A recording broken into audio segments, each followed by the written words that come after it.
Hi hello everyone, welcome to Raji home style. నేను మీ రాజేశ్వరి అండి. ఈరోజు రాజీ హోమ్ స్టైల్లో కోడిగుడ్డు తెల్లవాయ కారం. నోటికి మనకు అస్సలు ఏమీ తినబుద్ధి కానప్పుడు కారం కారంగా ఉండాలంటే ఇలా కోడిగుడ్డు తెల్లవాయ కారం వేసుకొని తినండి. నోటికి ఇంకా పండగ అనమాట. ఈ కోడిగుడ్డు తెల్లవాయ కారం చేసుకోవడానికి ఫస్ట్ ఆఫ్ ఆల్ నేను ఇక్కడ 4 eggs తీసుకున్నాను. వాటిని ఒక గిన్నెలో వేసేసుకొని ఉడికించుకోవాలండి. ముందుగా శుభ్రంగా కడిగేసి తర్వాత ఒక గిన్నెలో వేసుకొని గుడ్లు మునిగేటంత వరకు వాటర్ని వేసుకున్నామంటే అవి చక్కగా ఉడుకుతాయి.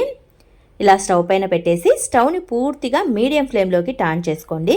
హై ఫ్లేమ్లో ఉంటే కనుక అవి సరిగ్గా ఉడకవు. మీడియం ఫ్లేమ్లో ఉంచేస్తామంటే చక్కగా బాయిల్ అవుతాయి. ఇందులో కొద్దిగా సాల్ట్ని వేసేయండి, తొందరగా ఉడికిపోతాయి. ఇవి ఉడికేలోగా తెల్లవాయ కారం రెడీ చేసుకుందాము.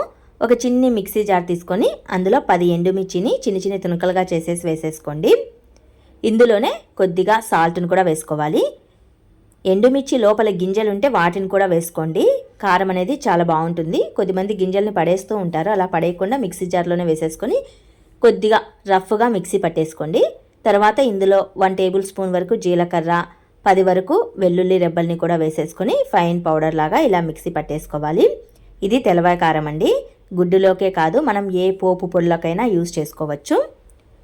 గుడ్డు అనేది పర్ఫెక్ట్గా ఈ విధంగా ఉడికించుకోవాలి. మనకి ఎలా తెలుస్తుందంటే గుడ్డు అనేది చీలినట్లు అనిపిస్తుందండి, అప్పుడు అది చక్కగా ఉడికినట్లు. ఉడికిన తర్వాత ఇందులోని వాటర్నంతా పక్కకు వంపేసుకొని కాసేపు చల్లారించి పైన బొప్పినంతా తీసుకోవాలి. తొందరగా చల్లారాలని చెప్పేసి వాటర్ని ఏమి వేయొద్దండి, చల్ల వాటర్ని. కొద్దిమంది చల్ల వాటర్ని వేస్తూ ఉంటారు, దానివల్ల గుడ్డు అనేది సవిసిపోయినట్లు అనిపిస్తుంది, మంచిగా రుచిగా అనిపించదు. సో టైం అలా పక్కన పెట్టేసేయండి, వాటంతటా అవే చల్లారనివ్వండి. అప్పుడే గుడ్డు అనేది మంచి టేస్టీతో ఉంటుంది. పైన బొప్పినంతా ఒలిచేసుకున్న తర్వాత స్టవ్ పైన ఒక వెడల్పాటి పెన్నం పెట్టేసి అందులో కొద్దిగా ఆయిల్ని వేసుకోండి. ఒక 3 టేబుల్ స్పూన్ల వరకు ఆయిల్ని వేసుకొని ఆయిల్ హీట్ అయిన తర్వాత ఇందులో కట్ చేసి పెట్టి ఉంచుకున్న గుడ్లను వేసుకోండి. గుడ్లను మీరు ఏ షేప్లోకైనా కట్ చేసుకోవచ్చు, మీ చాయిస్ అది. ఆయిల్లో కొద్దిగా వేగిన తర్వాత లైట్గా రెండో వైపుకు టర్న్ ఓవర్ చేసేసుకోవాలి. ఇలా రెండో వైపు కూడా వేగిన తర్వాత మిక్సీ పట్టి ఉంచుకున్న తెల్లవాయ కారం వేసేసుకోవాలండి. చాలా అంటే చాలా బాగుంటుంది.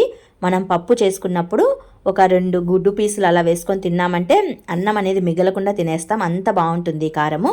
నోటికి సప్పగా అనిపించినప్పుడు కూడా ఈ గుడ్డు తెల్లవాయ కారం వేసుకొని తిన్నామంటే ఇంకా నోరుకి పండగ అనమాట. తెల్లవాయ కారం అనేది చాలా బాగుంటుంది, కారం కారంగా ఉంటుంది. దానిలో గుడ్డు కాంబినేషన్ కాబట్టి ఇంకా బాగుంటుందండి, కంపల్సరిగా ట్రై చేయండి. తెల్లవాయ కారం వేసిన తర్వాత జస్ట్ ఒక 2-3 సెకండ్లు అలా ఉంచేసి స్టవ్ను ఆఫ్ చేసేయండి. ఎక్కువసేపు అలాగే ఉంచేసామంటే తెల్లవాయ కారం రుచి అనేది తగ్గుతుంది, కారంగా ఉండదనమాట. ఇంతేనండి, సింపుల్ ప్రాసెస్లో కోడిగుడ్డు తెల్లవాయ కారం తయారు చేసుకునే ప్రాసెస్ చాలా అంటే చాలా బాగుంటుంది.